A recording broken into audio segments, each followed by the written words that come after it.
Guys, I think it's time we sat down and had a talk about this. I have a confession to make. I like Sonic the Hedgehog. History's greatest monster! Me and the Sonic franchise have a long and intimate history. Yeah, you heard me, intimate. As a kid, looking up my favorite blue hedgehog on YouTube exposed me to all kinds of non-child friendly material. Like the title suggests, Sonic fan animations on YouTube taught me about things I'd usually learn in health class. I know a lot of other people out there can relate, but watching a lot of them, you can't get too angry at it. Like, aw, Sonic zombies, horribleness, I can't get mad at you, get over here. There's a level of charm a lot of old Sonic animations have. Some of them go beyond endearing and are genuinely good, so let's examine these. But the videos I remember, or the ones I thought would be worth talking about. The Sonic fandom really is so broad and encompassing that finding a single place to start would be an injustice to everything else. Or, that's what I would be saying if Sonic Shorts didn't exist. Sonic Shorts was born from the primordial froth of Newgrounds.com, created as a collaboration project between a team of animators making their own little silly Sonic cartoons. With a lot of different creators having a hand in these, there's a varying level of animation quality and laughs, and some bits really hold up better than others. The 8 original volumes of Sonic Shorts feature jokes about Sonic characters getting injured, having sex, and walking around sick without a mask, truly the worst of all. You sneezed on me. That means I'm gonna catch the emo. I mentioned Newgrounds humor in a video a few years back. Not everything that comes from the site is overly offensive or drenched in blood, but there is a reason that stereotype exists. While a lot of these do seem pretty uncreative and rely on shock humor, some of them have some fun ideas. The one with Sonic catching the emo genuinely might be one of my favorites in the whole collection, just because of how well it's aged. And you know what? I like some of the edgy ones too. Hey, Sonic! Guess who lost their virginity? You? You did!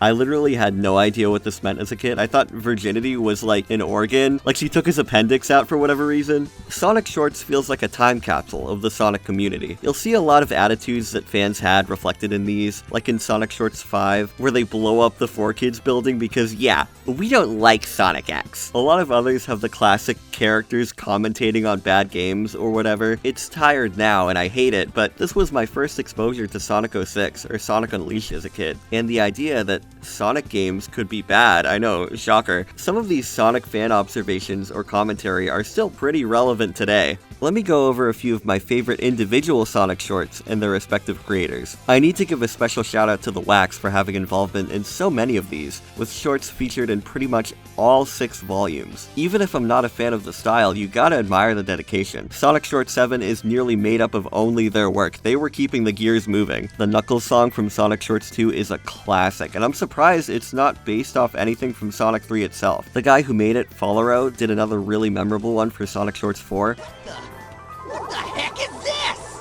You really shouldn't look at that, man. This one in Sonic Shorts 5 by user Jax has really genuinely nice characterization for Sonic and Tails. This guy needs to write for the IDW comics, I'm not kidding. We get a lot of classics in Sonic Shorts 6. This one near the beginning by Blitzmaster has some really nice animation, but we can't focus on that. We gotta have Chippendale's Robotnik.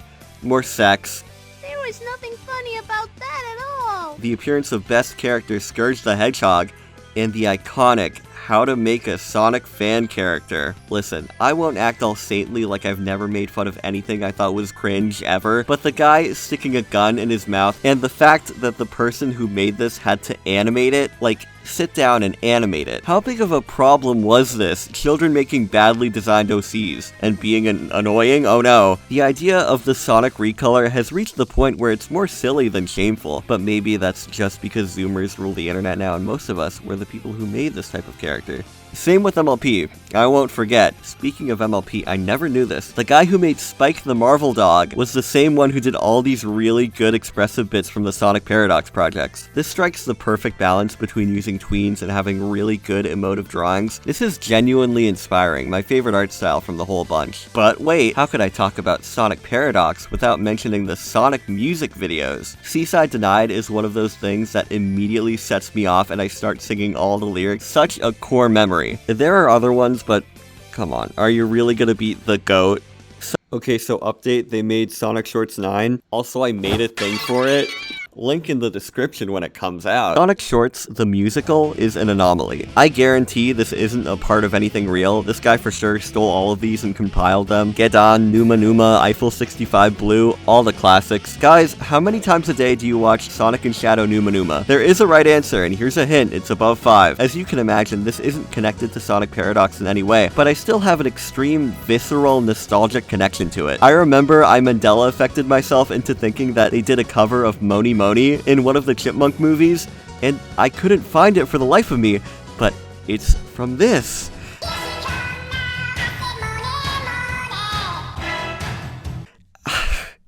What? This one with Shadow in the swirly background got me feeling some type of way, but we all know what the real star here is. Shadow hates colors with a U. It takes the entirety of Paint It Black by the Rolling Stones, but it's sung by Shadow in this really simple music video. The first time I ever heard this song, can you believe it? If this came out now, I would think it's lame, but like a lot of these, you can't deny it's a classic, and a great way to end off your stolen video. Before we dive into the bigger series, I want to get some one-offs out of the way. Things I associate with Sonic Shorts, but aren't really a part of it. Sonic Uncut was a series of animations released from 2003 to 2004. Yes, these are about as old as me. The first one is by far the best. The voice for Sonic they do sounds nothing like any of the games, but is actually perfect, and I would not mind if they started having him sound like that. Oh, okay.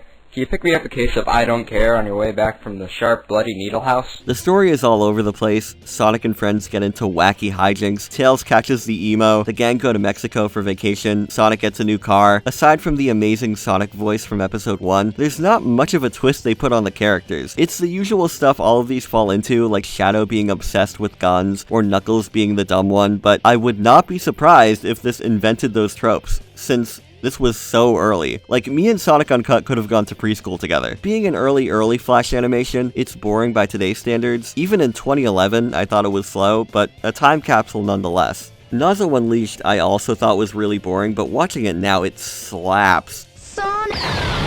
Nazo Unleashed follows Sonic and friends facing off against the titular character. Nazo's design here is actually based off an unused form for Sonic that was made for Sonic X. The original website listed the character as Nazo, and since Americans can't be bothered to translate it, they thought that was his name, and not the word unknown or mystery, because he's a mystery. Thus we got this half-hour gem, and I'm not being sarcastic. This was one of the most fun pieces of Sonic fan media I sat through. I don't even need to have seen Dragon Ball Z to tell you that this takes a lot of inspiration. The story keeps ramping up in this ridiculous way to the point where the entire universe is at stake. It's hard not to get sucked in. I really can't summarize it more than them trying to clobber this guy. There's a lot of cheating in there.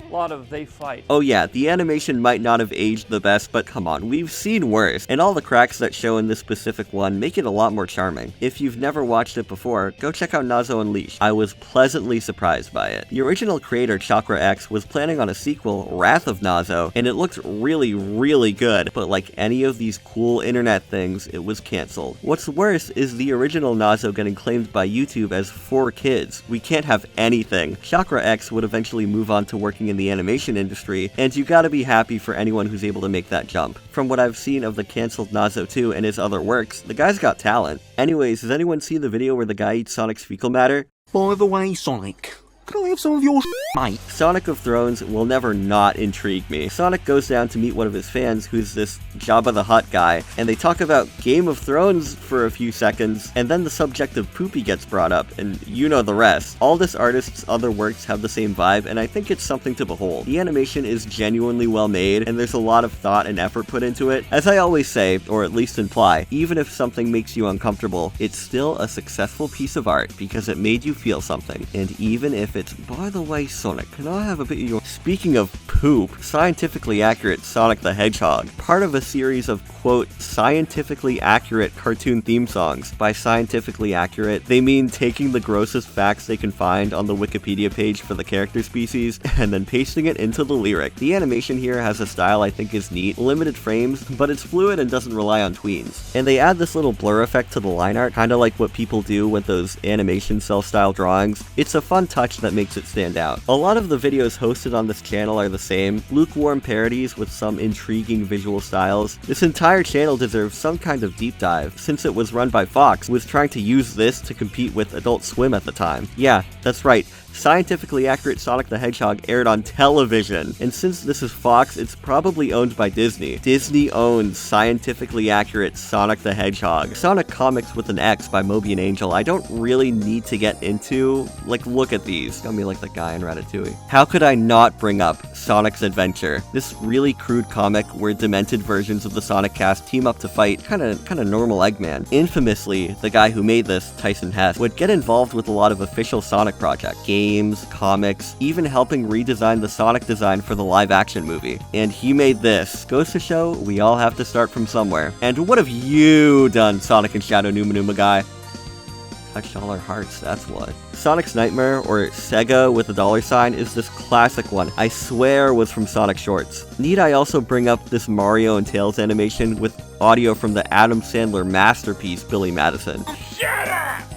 I can't find a picture of this, but me and my brother immortalized why Knuckles never goes super anymore on a pull string bag from summer camp. I don't know why they went for this weird style where everything slides around, but it's unique, and some of the faces are fun. I looked on this guy's channel, and the last thing he ever posted was a cartoon making fun of bronies.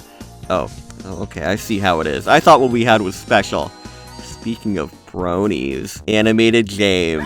Yeah, we're talking about him. And maybe when you make your Sonic fan animation nostalgia trip video, we can skip over these, but not me. It needs to be said, just because I'm talking about this guy's Sonic internet cartoons doesn't mean I approve or endorse any of his past or present actions.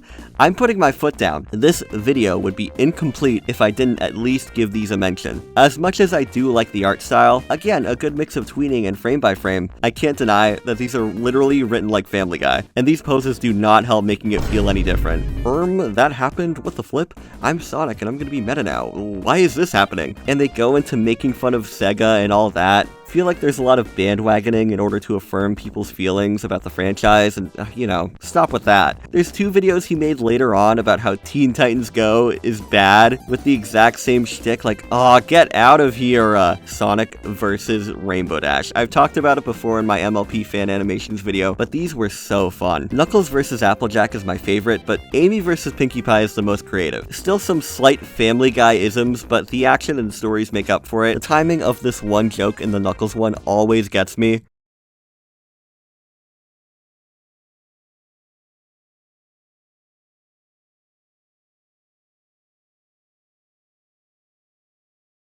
If I have to make Rarity versus Rouge myself, I will. I was so mad that never happened. Anyways, remember C students? Well, if not, remember the original version, seniors? If not, remember the original version, Sonic Goes to Chaos High School? This is like the first thing he ever made, and you can tell. It's this weird little sitcom series about Sonic and friends in high school, and all the wacky shenanigans that come with that. I can't say much on this. Something happens, I guess. Sonic tries to tell Amy he doesn't like her, and goes to all his friends for wacky shenanigans to happen. There were only 2 episodes ever produced, with the second one being about Sonic and friends facing off against the Babylon Rogues from Sonic Riders in some kind of academic decathlon. This episode is special because it taught me the word bit, because we have a lot more tweening and aren't more in line with the classic James style. I'm pretty sure the way these mouths move up and down was some kind of default movement thing you could add in Flash, but it actually makes sense as an homage to the original Sonic Adventure. Oh yeah! This is happening! Not every animation he put out was a gem, but there was definitely something good about these, and there was a lot of room to improve if he never went down the wrong path. We'll be right back to Disney's One Saturday Morning.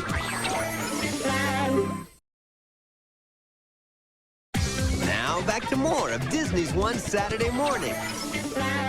Sonic, the movie. It's been something people have been asking for years, dating as far back as the 90s with that one script about Sonic meeting a real-life kid and going on an adventure a la A Day with SpongeBob. Go look it up. In 2013, it was announced that the Sonic movie would officially begin development. Around 7 years later, we have 2 successful Sonic movies with a third on the way. But back in the mid-2010s, the demand was so high for this supposed Sonic movie that a dedicated group of fans scraped together their own live-action Sonic fan film, directed by Eddie LeBron, truly the LeBron James of making blue video game character fan films. The Sonic fan film is a sight to see. What do you even want me to say? Look at it. It has the production value of a Spy Kids movie, and just like they managed to get random well-known actors in those, here we have cameos from everybody on the internet ever. People from Screw Attack, Parental Floss, my beloved, the 2 titans of YouTube reviews. They just filmed James Rolfe on a green screen, But Doug Walker, right up in the action. They don't have him talk though, they knew it would be too powerful. If people were turned off by the idea of this being a dark and serious take on Sonic, I completely understand. It doesn't work some of the time, like Dr. Robotnik's 4 or 5 Joker monologues, but in its defense, they do manage to make things feel dire enough. It's to the point where you get the urge to shout and clap and stand up in your seat when Robert Rodriguez CGI Sonic shows up. Manages to strike more of a chord than the actual Sonic movie. I can't not mention that they got the original 90s Sonic voice actor, Jaleel White, to reprise his role. I agree with a lot of people that his voice works with the older design, but with this CGI, I think anything they went for would be uncanny. I don't even have to show anything, I just have to say the name Dorkly and you get it. Edgy sprite animation parodies like this have already been torn apart, pelted with dodgeballs, and shoved in enough lockers. There's a certain level of uncreativity to it. Take a video game, make it edgy, or apply real-world logic to it. We've seen this before. Anyone familiar with Dorkly will recognize these Sonic animations, specifically this style and the voice actors. This is the work of Mike Parker and Friends, a team making originals for Dorkly and its parent company College Humor. On the side, they formed their own indie studio to produce their own stuff. So these guys were like the Sonic parody factory, and it explains why they're so widespread. They've been behind everything this whole time. The Dorkly or College Humor Sonic shorts I don't need to get into. The thumbnails tell you all you need to know, and Sonic for Hire is the main course. Sonic for Hire was an independent production, being distributed on Machinima from 2011 to 2013, and moving around, eventually landing on their own Lowbrow Studios channel. And Dorkly, for some reason. Oh yeah, they own Dorkly now. What are you getting up to that we don't know about, Michael? Sonic hasn't had any good games lately, so he's out of money. Tails offers to set him up with a job to pay rent, and Sonic goes around in parodies of different video games and ruins everything because this is an edgy internet cartoon. And that's just a basic description. The show went on for 8 seasons, and there are a lot of these different story arcs. Sonic works for the Mafia, run by classic Dorkly Mario. Tails becomes a mob boss, I think, and Sonic tries to get revenge. They go to space, they time travel. Spoilers, at the end, Sonic becomes God after this whole weird meta thing where he meets the creators. You can tell this was like their magnum opus. Since there's so much of it, you would think it would drag, but no, the pacing is nice and snappy. The premise of Sonic somehow having to go into X game and messing things up means there's new settings and wacky characters in most episodes, and the recurring ones they introduce are welcome additions. I never laughed out loud at this, but some of the jokes and scenarios I thought were fun. A lot of it is based around the idea that this video game is actually something sexual, or with drugs, or murder. Sonic is your standard jerk protagonist, Tails being his sniveling punching bag. Eggman is just a weirdo, and Earthworm Jim is there too. If they do anything with Earthworm Jim, they'll have him be the straight man or Robotnik's BFF. Other side characters include Thunderhead from Golden Axe. His whole shtick is that he says something weird or outrageous, and all the other characters are like, what? Actually, now that I think about it, that happens a lot with every character. They write Sonic to have this weird on and off thing with Mother Brain from Metroid, and they even have a kid together who becomes a regular recurring character. The Sonic for Hire cast is an example of this thing that always happens in these, where these existing characters get recontextualized into their own weird incarnations. Like Sonic is different from Sonic for Hire Sonic, is different from the Sonic and Knuckles show Sonic, is different from Sonic and Shadow Sonic, is different from Tails and Friends Sonic, is different from... oh, we'll get to you. The animation style is really unique. I like specifically what they do with the Sonic characters. They always give them these really sassy poses that end up being expressive. Since these were sprites they're working with, I'm guessing they could cheat a lot when they use the rigs. If these were drawn like normal, there would probably be things you need to worry about, and since these were simple pixel designs, any stilted movement doesn't feel off or uncanny. Except for in Season 8, where for some reason everyone moves slower. It looks like they animated this at a lower frame rate, which is weird. It's not like frame-by-frame animation, where every new drawing takes time and costs money. It's like the new company they were working with demanded they cut corners somehow, didn't know anything about animation. I mean, these are the people who made Ruby, so... The Season 8 story is also underwhelming. The earlier seasons, there were stakes and big bad villains who would show up, but they never made you take it too seriously. With Eggette, it kinda turns into this generic beat the bad guy story, and with a character like Sonic for Hire Sonic, that doesn't really work. The most recent season, Season 9, is still in progress, and looks to be an improvement, but with anything like this, you really can't beat the classics. Skim through and see if it's your kind of thing. If it is, you'll get a lot out of Sonic for Hire. It's needlessly crude, but beneath that layer of edginess is a pretty fun series to waste your time with. Watching it for this video, I thought to myself, okay, maybe I only saw the first 2 or 3 seasons, and then I kept watching, and I recognized more and more and more and more. And to my shock, I watched all of Sonic for Hire as a kid. I don't know if I should be ashamed of my younger self or not. Story of my life, am I right? Bellina Productions is a titan of the Sonic animation scene. They've got a lot on their channel, but the first one I want to bring up is Sonic and Jaws, a classic. If you like Sonic and Jaws, this one's for you. But I'm not too sure it holds up by today's standards. Parts of it are really slow, and in the upload that exists now, there are entire portions of the audio that are cut out for copyright, but that's not the main event. Neither is Christmas with Sonic, but I'm talking about it anyway. Christmas with Sonic really highlights what I appreciate about this channel. It's a simple 2D animatic, but with the mix of 2D, 3D, and different software, I'm seeing a lot of passion and improvement with the recent stuff. The series itself is a cute little yearly affair where Sonic ends up spending Christmas with his family and friends, with something usually going wrong. It's one of those where they stick pretty true to the game's characterization, or at least keep everything PG enough to where it slightly resembles an official product. Characters end up acting like their fanon selves sometimes. Like all of these animations have to have Amy as this obsessive stalker, or Silver as some kind of punching bag. Sonic's mom and siblings from Sonic Underground are here, though obviously not a queen or lost royalty. You know, they made a vow, and there she is. Sonic Underground! They make the decision to give Sonic daddy issues, which is weird, but it gives the series some kind of emotional hook. If anything, it reminds me of the Sonic Boom TV series with all their quirky humor. Speaking of quirky...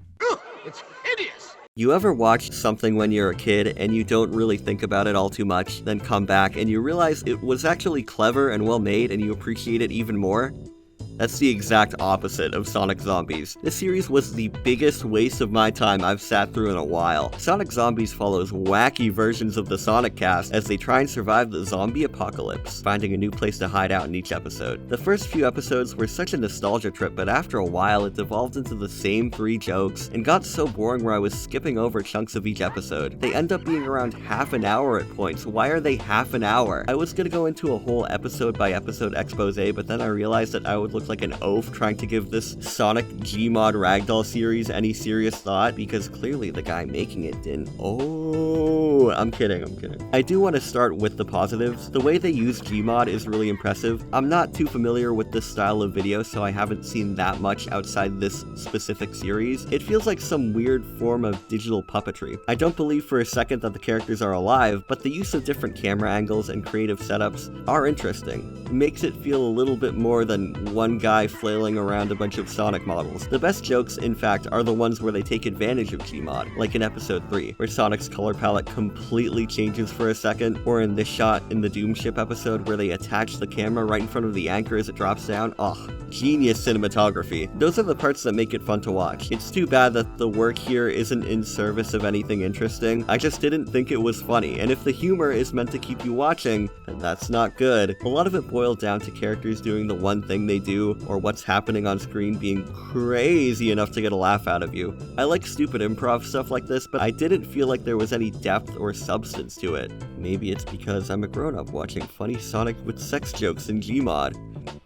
This was my generation's Skibbity Toilet. I still had that little dopamine rush of nostalgia watching through most of it. If you haven't watched it since you were little, go check it out. You can skip that last episode though. I was kinda jaded when I got through all the ones I saw as a kid, but they ended it with a whimper, dude. The whole joke is about Sonic recolors. Also, the last episode of Sonic Zombies came out in 2015, and I'm glad they ended it when they did, because this is the point where they're making Trump build a wall jokes and talking about Tumblr feminism. Their words, not mine. That's the nasty mid-2010s encroaching on my perfect early 2010s world. But let's fast forward to the present. Mashed is up there too in terms of how many Sonics they've been able to pump out. Mashed is owned actually by UK-based Channel 4, trying and succeeding at what Fox tried to do pretty much. Oh, those Brits and their video game parodies. Sonic Time Trouble was the first I remember seeing, and it highlights the way they go for different styles. Might not be the best example since there are so many different styles in this one, but you can see what they're going for with this animation cell look to the characters and backgrounds. Makes sense when you see that they usually get different artists and designers. The writing is good too. Through my little Mashed journey, I didn't really see any of the usual tropes people complain about, even though you look at a glance, the channel looks like Dorkly but purple. The secret history of Sonic and Tails blew me out of my chair. Dare I say, theatrical quality animation here. Maybe these are written like dorkly videos, and I just can't tell because I'm mesmerized by the way the characters move. I love the thought put into the mouth movements and the way characters' faces will twist, especially Tails. Evil Tails has to be one of the most well-animated characters of the last decade. This needed to win awards. There's Something About Amy follows the classic trope of Amy fawning over Sonic, but there's a twist. Tails starts giving her, some weird advice that doesn't go down the right way, and it winds up in this big mystery where Amy gets transformed into this. Cutesy Tails reveals he was actually Dark Tails in disguise, and it turns into a multiverse thing. I take it back, this sucks. Next one. Something About Knuckles is great. I was expecting this to be a spin-off of the Amy one, but it's an entirely new story about the Sonic gang guarding the city from these big Attack on Titan monsters, and they have mech suits and everything. It's one of the few that takes itself completely seriously. The animation style works really well for these action scenes. If it's something that the MASH people know how to do, it's storytelling. Yeah, a lot of stories are Sonic but quirky, but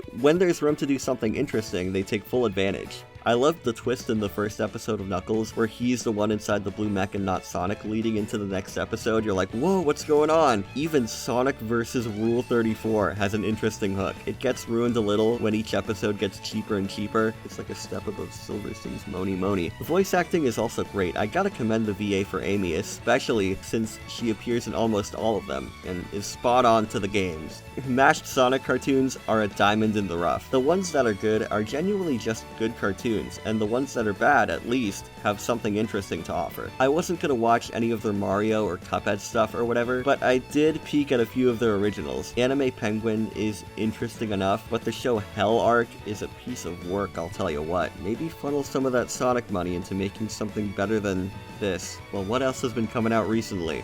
Shorty a little baddie, she my little boo.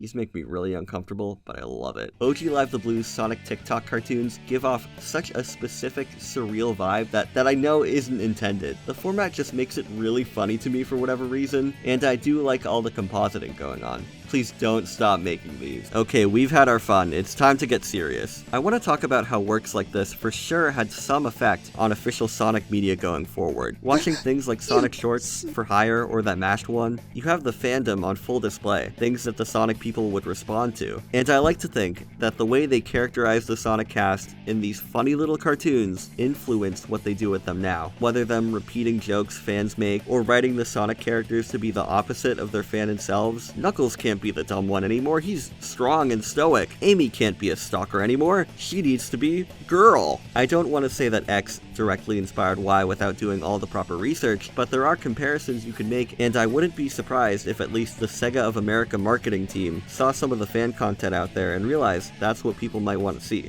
We know that Sega has employed fan creators like Tyson Hess or the team behind those Sonic mobile ports in Sonic Mania, so is this a new thing? Am I going to start ending every video with a conspiracy theory?